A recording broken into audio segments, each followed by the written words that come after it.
This is ABC 7 News at 6. First, though, a bright new source of power for California, a major new agreement to harness the energy of the desert sun.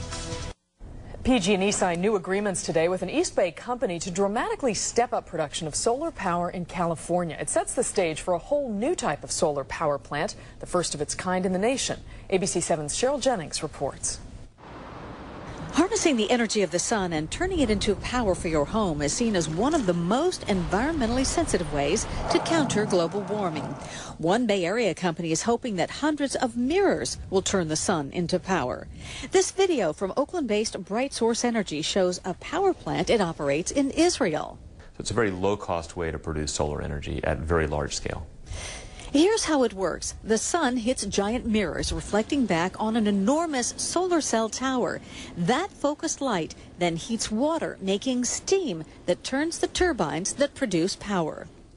There are similar power tower plants in Spain. BrightSource will soon break ground with the first such plant in the United States right here in California. Ours is at higher temperature and higher pressure generally drive the efficiency up and the cost down.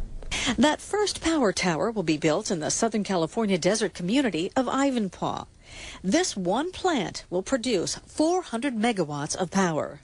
400 megawatts is the same size as a coal or a natural gas plant. That's enough power to keep the lights on in 300,000 homes. BrightSource had previously signed the largest agreement for solar energy in the world with Southern California Edison.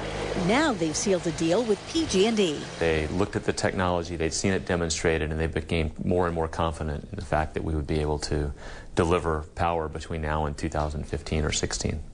Most of the funding and planning behind the U.S. project has been done right here in the Bay Area. We were willing to commit time, effort, and considerable financial resources because we really believed in the future of this technology.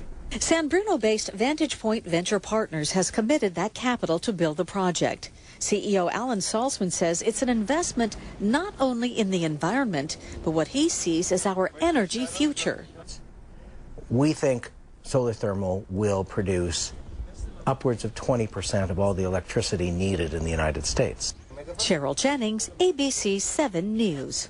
Now, BrightSource hopes to break ground on the first phase of its first plant by the end of the year. It could be generating power as soon as 2011. And by the way, a new Energy Commission estimate shows that California should have adequate electricity to get through this summer.